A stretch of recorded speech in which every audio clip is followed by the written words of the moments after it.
Hello and welcome to this week's edition of GHS-TV's award-winning talk show Crosstalk. I'm your host, Madison Riggs. Each week we discuss topics important to our diverse community. Local women have been breaking barriers left and right for decades, and they don't plan on stopping. These trailblazers are inspiring women everywhere while continuing to dominate in their own career fields. Joining me to talk about her role as the Memphis Fire Department's first female director is Gina Sweat. Ms. Sweat, thank you for joining me today. Oh, thanks for having me. You received a call from Mayor Jim Strickland asking you to take on the role as Memphis Fire Department's director. Were you shocked to receive that call? Actually, I really wasn't shocked because, I had been through the process and I felt very comfortable about how I prepared and how the process went in the interview and speaking with him earlier. I felt pretty confident about my role and the possibility of me being the director. It was a little interesting. He did call. I was actually supposed to speak at one of our fire school graduations that night. And one of the things that and really the first time I really realized that being the first female chief was kind of a big deal, is when he asked me to be the fire director, and he told me that I couldn't tell anybody because they wanted to, do a publicity rollout about it. So I went to the graduation and I couldn't tell anybody about it. And then it really was when I was standing on the stage giving my speech, I looked down at all the young firefighters that were graduating that night and just really was kind of overcome with emotions because I just realized that all of a sudden that they were going to be my responsibility. And so it was kind of surreal that it happened like that.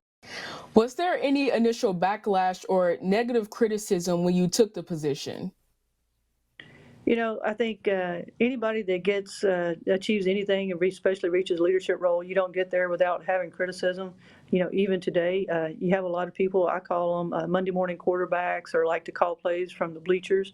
Everybody's going to second guess you. One of my favorite quotes is from Eleanor Roosevelt, and it goes something like, "Do in your heart what you feel is right, because you'll be criticized for it anyway." So, I've just always thought that way, that I do in my heart what I believe is right. I'm really the person that I have to face in the mirror the next day. And even though it's really hard sometimes to not hear the criticism and take it personal, I really just try to move past that and just realize that what I'm doing is because I believe that's the best thing to do. We hear the word director and we as laymen can kind of guess what you do, but what are some of your responsibilities as head of MFD? Well, it's pretty much everything is my responsibility. So I see myself more as a leader, a collaborator, almost the ringleader of the circus, so to speak, because I set the strategic priorities for the fire division. And I surrounded myself with really good people. So I make sure we communicate that vision, that we're all communicating, we're on the same page. And then we go about to get things done.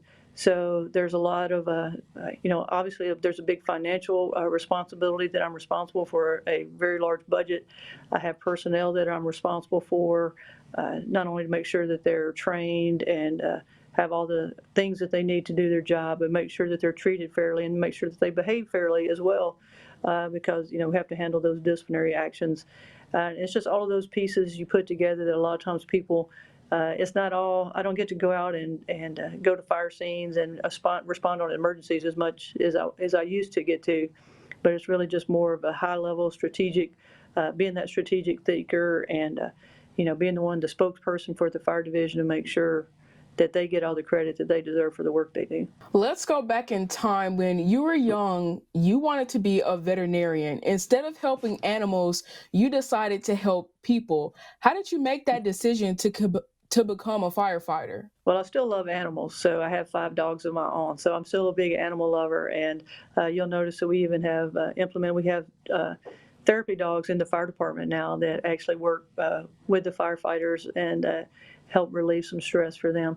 But the fire department kind of found me. I graduated from college, and it's a good story about just because you head down one path, don't overlook other opportunities when they came up. So the fire department came up as an opportunity. I'd been a collegiate athlete, so there was a family friend that recommended that I might try out for the fire department because they were starting to recruit women. And so the fire department found me, and it's just been a great fit ever since. I read there was a moment earlier in your career when you actually considered quitting. What happened that made you second guess your career, and what changed your mind? Well, so the firefighting, the job is a lot of fun. It's a lot of adrenaline rush, and you don't want to see people lose their homes and their possessions, but the actual adrenaline of fighting fire and dressing up and riding in the fire truck with the lights and sirens and all that, can be very exciting for a young person. But there was a point in my life at that point, when there were two fires that happened within about a month of each other. One of my best friends in the fire station was injured and almost lost his leg. And then the second one, about a month later, two firefighters were killed in a high-rise fire. And both of those fires I was there at, and just really realized, how dangerous this job was, and just, I had to kind of take a real deep soul search and see if I had what it took to stick with this job.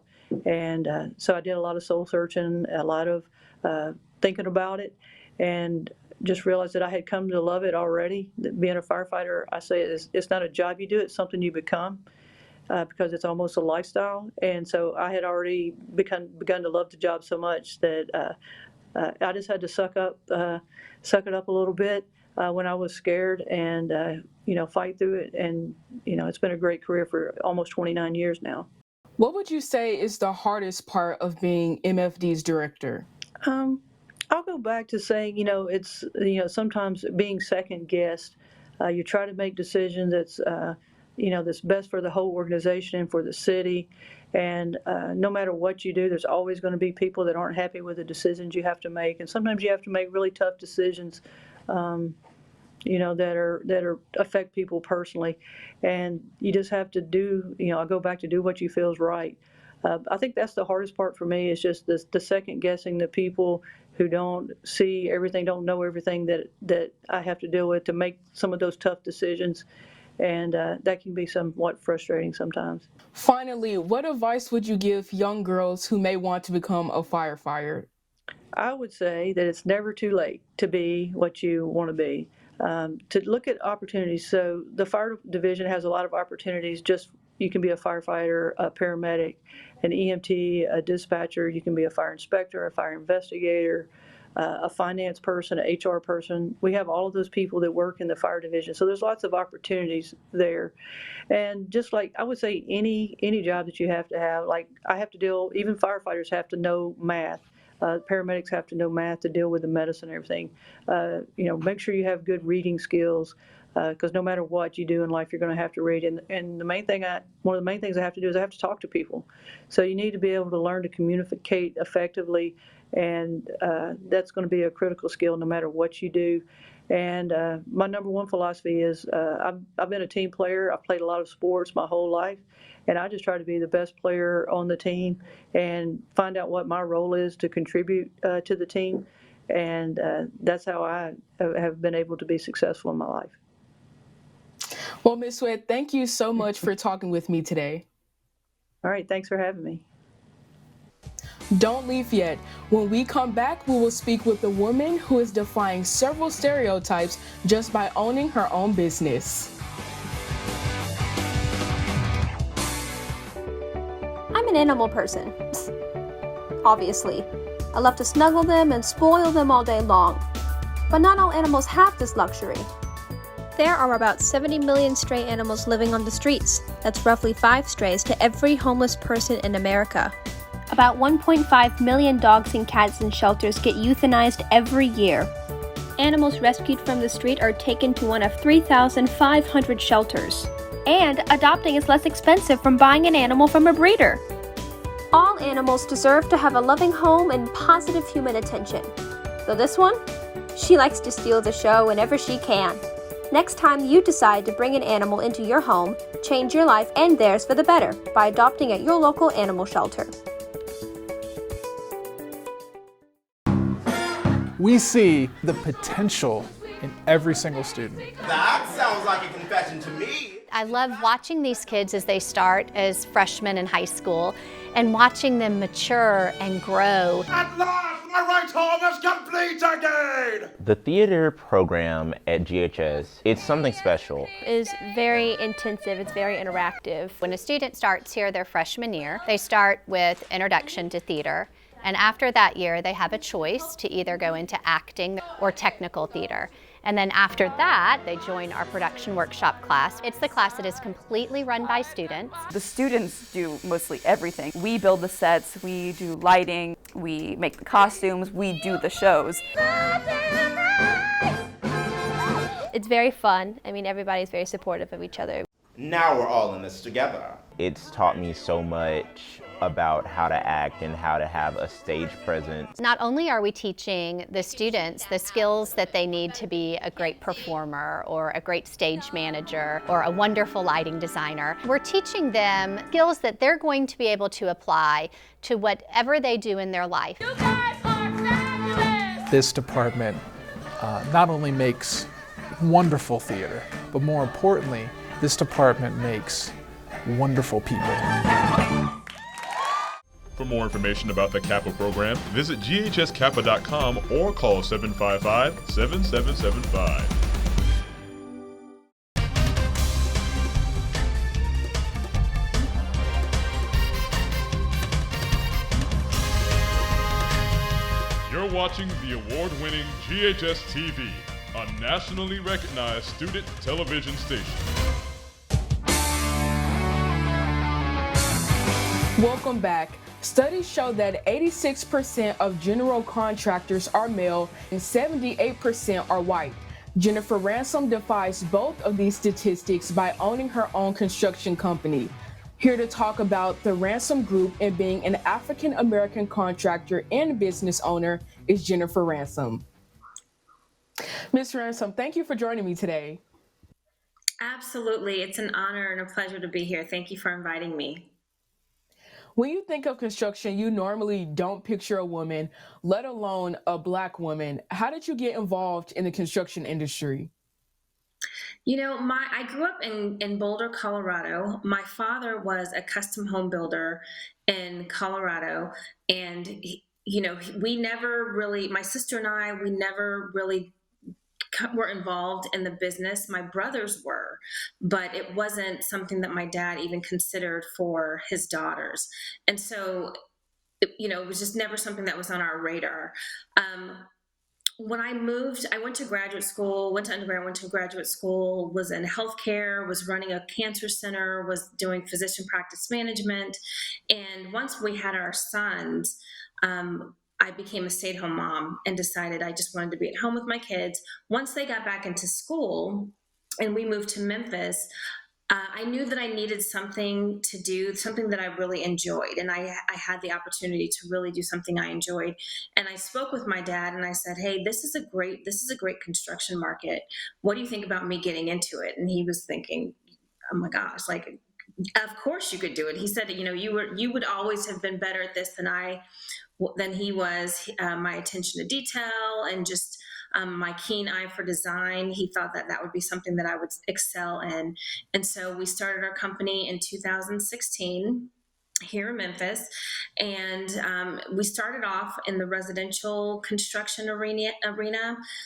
One thing I found is that it was extremely insulated in terms of if you weren't really from here and you didn't have all the connections here in Memphis, it was very difficult to get started, to find lots, to build new homes, and they were mostly taken up by developers and people who were building large subdivisions. So it was very difficult for us to break into the new home construction business. So we started doing remodels, which turned out to be a great opportunity for us.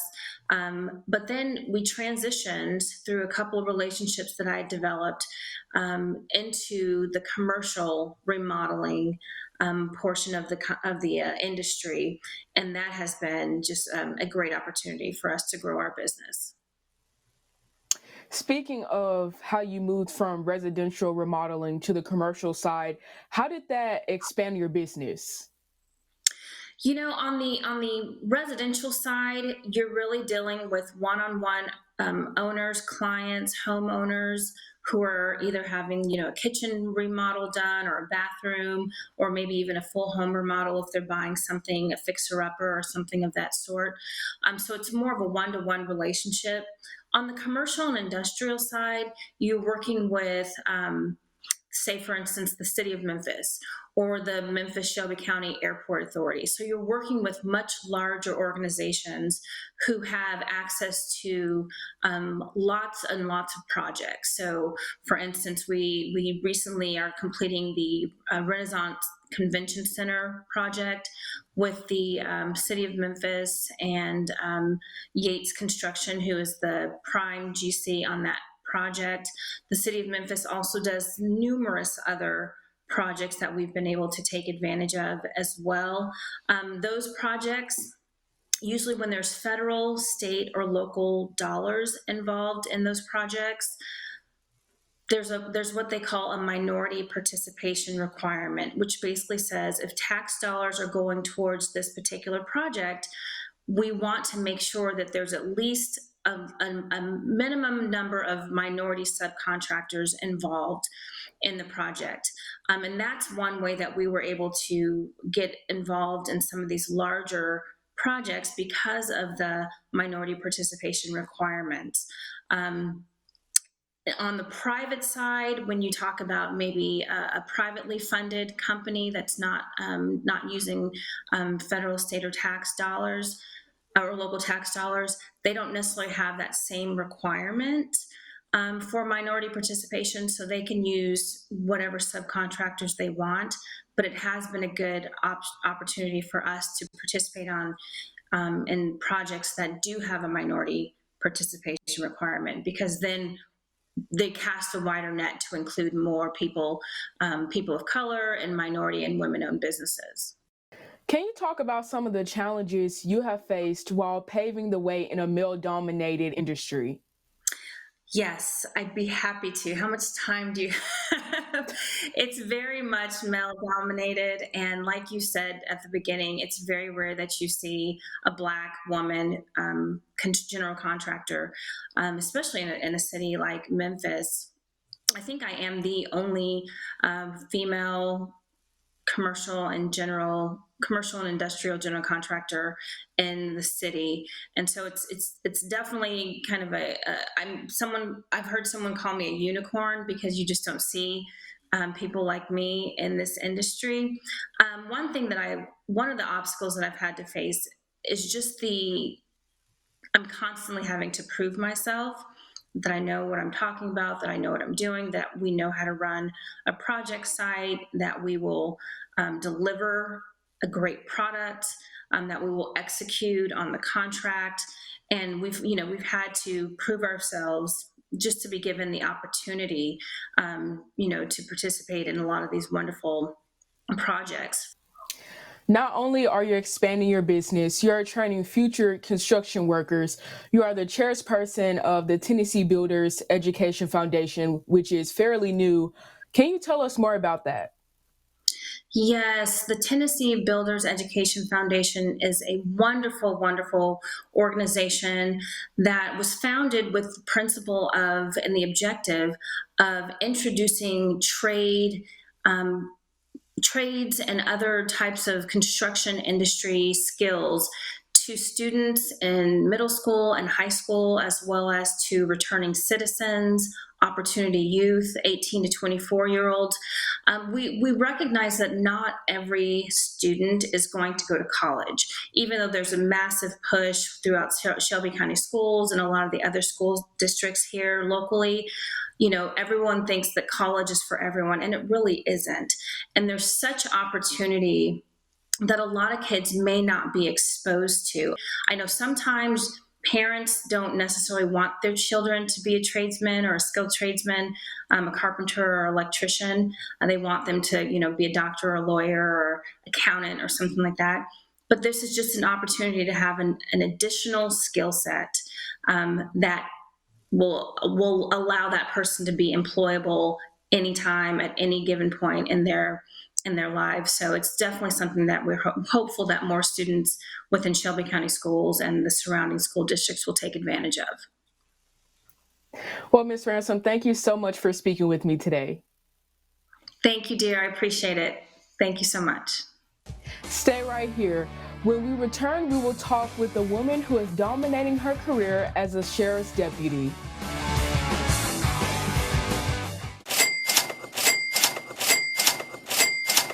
Stop! Did you know college debt is the second largest type of consumer debt in the U.S.? Why? Because the required interest paid on student loans causes you to give more than you receive.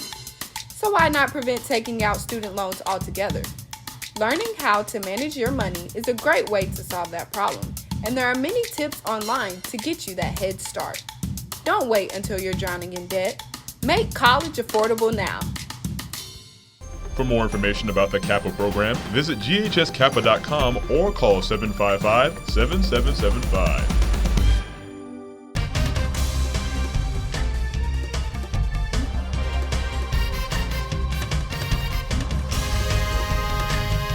You're watching the award-winning GHS-TV, a nationally recognized student television station.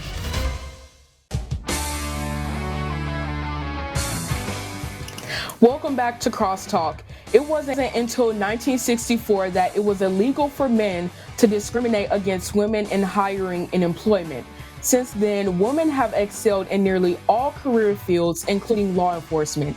Here to speak with me today is a woman who does this daily, Shelby County Sheriff's Deputy Melissa Herrera Fox. Mrs. Fox, thank you so much for joining me today. Absolutely. This is probably funner than most of the stuff that I do on a daily basis. I'm so interested to know why you wanted to go into law enforcement, and how long have you been on the job? Well, I've been on since March of 2018. That's when I graduated. One of the things that really drew me was seeing, a need for females, and not even just, I speak Spanish, and I really saw a big, calling for that, especially when, the community is only growing. Many people who go into law enforcement say there was a moment they heard the calling. Did you have a similar experience, or did something else draw you to the job?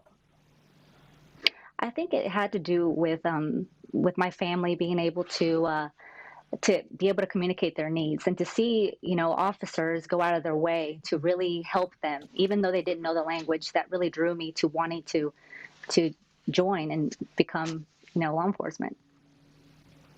Can you talk about the training process you go through to become a sheriff's deputy?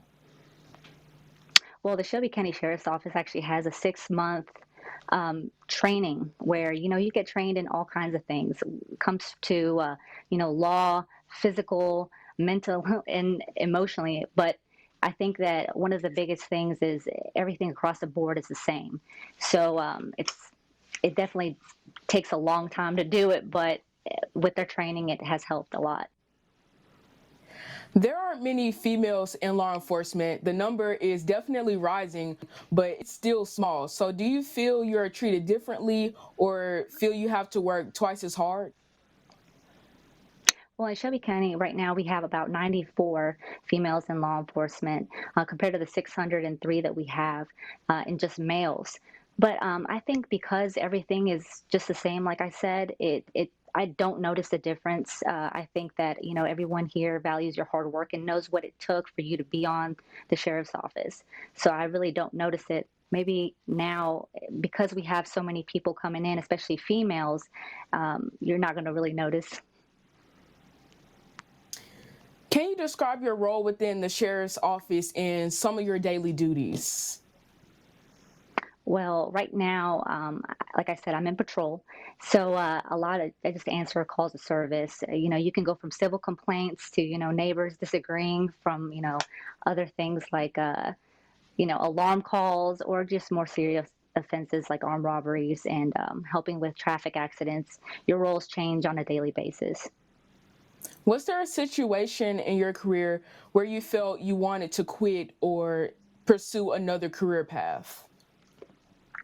Well, I think because, I'm in law enforcement, times can be very difficult, and it doesn't help a lot of times. We come in at the worst time, especially when people, you know, at this time, when they ask for help, they don't expect us to come in at their happy times.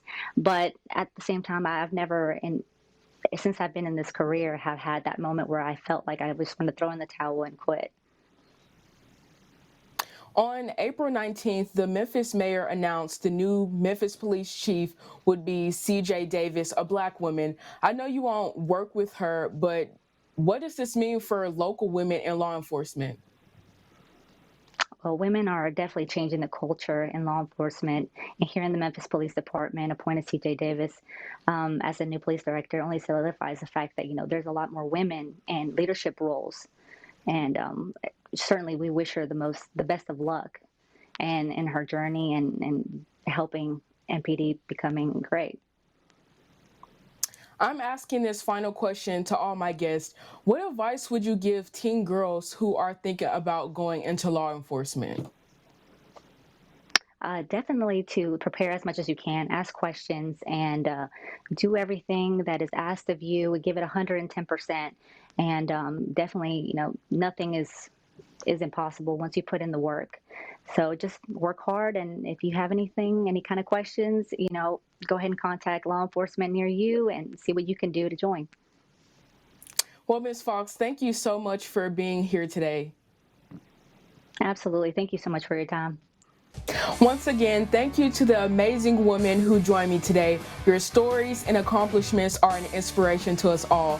For more information on our programming, please check us out on the web at GHS-TV.org, where we are streaming live 24 hours a day. You can also check us out on Facebook and Twitter. I'm Madison Ricks. From all of us here at GHS-TV, thank you for watching Crosstalk, and I hope to see you again.